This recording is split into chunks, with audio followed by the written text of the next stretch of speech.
ये हमारे साथ में संघ के और हम आपको कहें तो बीजेपी संगठन में जिनको कई बड़ी जिम्मेदारियां रही हैं, माननीय प्रमोद अट्टा जी हमारे साथ हैं, उनसे थोड़ी सी बातचीत करेंगे। जो केंद्रीय भंडारण इस वक्त है अयोध्या में, उसमें बड़ी जिम्मेदारी इस समय उनके पास है। वो यहाँ पूरा कामकाज देख रहे हैं और रामायण सर्किट के बारे में और तमाम किस तरह से ये डेवलप होगा इसके बारे में थोड़ी सी बताएंगे। अट्टा साहब, आपका बहुत बहुत स्वागत है नेशन 24 पर। धन्यवाद जी। हमारे आसाम के कार्यकर्ता हैं अशोक सिंघल जी के नेतृत्व में, जो हमारे सबके श्रद्धा के केंद्र हैं, यह आंदोलन चला है राम जन्मभूमि का। जी। तो आसाम के उन कार्यकर्ताओं को माननीय अशोक सिंघल जी यहाँ पर लेकर आए थे और वर्षों से उन्हीं के द्वारा ये सारी मूर्तियाँ निर्माण की जा रही हैं। रामायण में जो जो घटा, भगवान राम के जन्म से लेकर और प्राण तक, अंत तक जो भी है, वो इस रामायण सर्किट के माध्यम से सारी अयोध्या में और ये स्थापित किया जाएगा अलग अलग स्थानों पर। जो भक्तगण भविष्य में अयोध्या दर्शन के लिए आएंगे, वो संपूर्ण रामायण के दर्शन इस रामायण सर्किट के माध्यम से कर सकेंगे। ऐसी ये कल्पना है और जो साकार होते हुए आप देख रहे हैं। जी, पूरी इस कल्पना जो संघ बीएचपी और आप तब सब लोगों ने देखी थी, वो तो पूरी साकार हो रही। तो रामायण सर्किट में तो कोई व्यवधान ही नहीं है। आप लोग तो बहुत लंबे समय से, यानी कि राम मंदिर का मुक्ति का आंदोलन जो रहा है उस समय से जुड़े हैं। आप कैसे देख रहे हैं? ये रामायण सर्किट है, उधर भगवान राम की प्राण प्रतिष्ठा होने जा रही है, कैसा लग रहा है आपको? ये तो अभूतपूर्व है। त्रेता काल में भगवान राम का यहाँ पर जो जन्म हुआ और उस समय जो अयोध्या में घटा, उस समय जिस प्रकार की अयोध्या थी, उससे भी भव्य और दिव्य अयोध्या का स्वरूप होने वाला है। बहुत सारे लोगों की ये और आंतरिक इच्छा थी। 500 साल पूर्व 1526 में जो आक्रांताओं के द्वारा भगवान राम के जन्मभूमि के स्वरूप को और परिवर्तित करने का प्रयास हुआ था, वहाँ पर एक विशालकाय ढांचा बनाया था। उसकी मुक्ति का आंदोलन यद्यपि लगातार चलता रहा और लगभग 75 आंदोलन राम जन्मभूमि मुक्ति के लिए हुए। विश्व हिंदू परिषद के नेतृत्व में ये 1984 में आंदोलन प्रारंभ हुआ और ये 76वां राम जन्मभूमि मुक्ति का आंदोलन था। यह आंदोलन भी अभूतपूर्व था। राम की शक्ति के जागरण से ही ऐसे राम भक्तों के अंदर भाव निर्माण हुआ, जो हर बाधाओं को पार करते हुए जो भी आंदोलन का और श्रृंखलाबद्ध कार्य योजना और कार्यक्रम बना, उसे पूर्ण करने का प्रयास किया। 1989 और 90 की घटना ऐसी दुर्दांत घटना है जो और बर्बरता की याद दिलाती है जब वो स्मरण होती है। जब यहाँ पर राम विरोधी सरकार थी और कार सेवकों के यहाँ आगमन पर प्रतिबंध लगाया गया था और इस प्रदेश के मुखिया ने घोषणा की थी कि अयोध्या में परिंदा भी पर नहीं मार सकेगा। अयोध्या में परिंदे ने तो पर नहीं मारा, लेकिन लाखों राम भक्त कार सेवकों ने अयोध्या में आकर दस्तक दी और इससे और प्रभावित होते हुए सरकार ने उन पर गोलियां चलाई। हम इस बात के साक्षी हैं कि सरकार के बंदूकों का बारूद कम पड़ गया, लेकिन राम भक्तों की छाती गोली झेलने के लिए कम नहीं पड़ी। तो ये बहुत मार्मिक दृश्य रहे हैं इस आंदोलन के। उन सब की परिणति आज यहाँ और आप सबको दिखाई दे रही है भगवान राम की प्राण प्रतिष्ठा के रूप में। आप अट्टा जी, आपने सारी बातें बताई। कितना बड़ा बलिदान आपके कार सेवकों ने और तमाम आपके कार्यकर्ताओं ने, वीएचपी और तमाम जो बजरंग दल के कार्यकर्ता हैं। लेकिन इसमें भी कुछ देश की पार्टियों को राजनीति दिखाई देती है। वो इस पूरे बलिदान को पीछे कर करके देश को ये बता रहे हैं कि ये 2024 की तैयारी है, लोकसभा चुनाव जीतने के लिए मोदी जी ऐसा कर रहे हैं। इसके पीछे उनकी क्या रणनीति है? देश को क्या सच जानना चाहिए? राम जन्मभूमि का आंदोलन कभी भी राजनीतिक नहीं रहा है। यह आंदोलन संतों के मार्गदर्शन में चला है। विश्व हिंदू परिषद का संतों का एक केंद्रीय मार्गदर्शक मंडल है।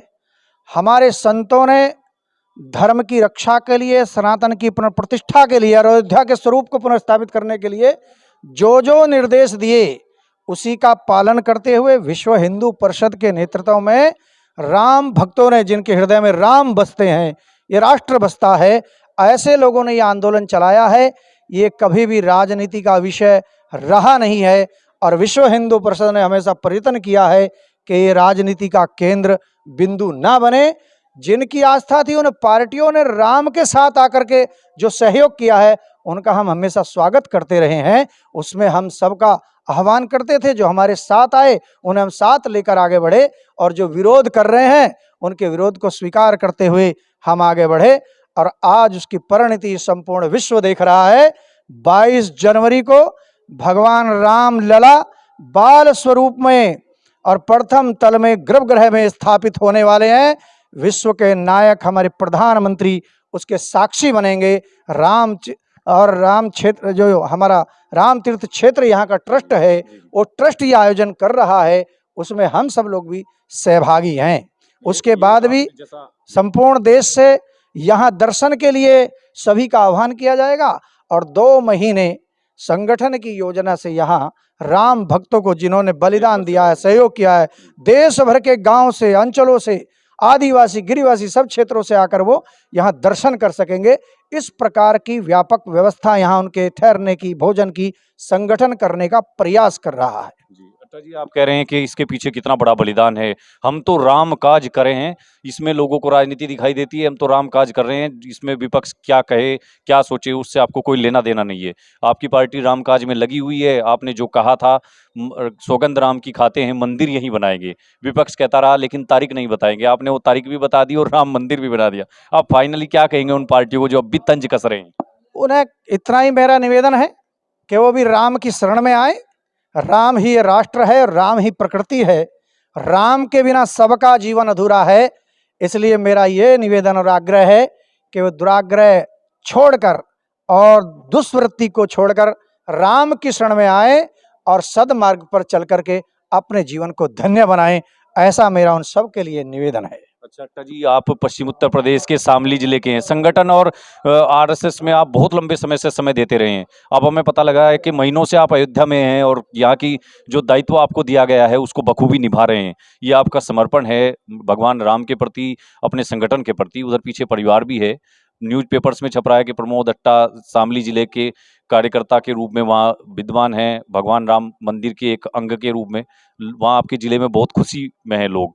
तो क्या कहेंगे जो परिवार के लोग, जो जिले के लोग आपको देखकर गौरवान्वित हैं कि प्रमोद अट्टा जी वहाँ कहीं ना कहीं इस पूरे प्राण प्रतिष्ठा कार्यक्रम के एक हिस्सा हैं? क्या कहेंगे उन लोगों को? भगवान की कृपा के बिना किसी को अवसर नहीं मिलता है, और इसलिए बिना भगवान की कृपा के कोई भी कुछ कार्य सिद्ध हो नहीं सकता है। इसलिए परमात्मा ने ये अवसर प्रदान किया है, परमात्मा की कृपा है। मैं उनका कोटि कोटि आभार व्यक्त करता हूँ, और जो खुशी व्यक्त कर रहे हैं उनके लिए भी मैं धन्यवाद करता हूँ। आपका बहुत बड़ा बलिदान तो यही आपका भी समर्पण है कि आप इतना परिवार छोड़ करके पूरा समय यहाँ दे रहे हैं और पीछे तमाम काम रहते हैं। किसान परिवार से आप जुड़े हुए हैं, तो लोग चर्चाएं तो कर रहे हैं पश्चिम उत्तर प्रदेश के लोग कि अट्टा जी कितना बड़ा उनको जिम्मेदारी मिली है और कितना त्याग और समर्पण के साथ काम कर रहे हैं। तो इस कभी आपको ये नहीं लगा कि परिवार के बीच होना चाहिए था इतनी ठंड में, और तमाम काम रहते हैं पीछे, ब्याह शादियों में तमाम नेता घूम रहे हैं और आप इधर अयोध्या में हैं? कभी लगा? राम काज के लिए एक बहुत बड़ा व्रत परिवार काम कर रहा है, और आज नहीं वर्षों से काम कर रहा है। इसलिए छोटे परिवार की चिंता भी होनी चाहिए, और वो चिंता वहाँ दाल रोटी की हो रही है। लेकिन एक बड़े परिवार के साथ मिलकर के, और जो एक विराट परिवर्तन इस देश के अंदर दिखाई दे रहा है, इसमें हम सब का कर्तव्य है हम सहभागी बने।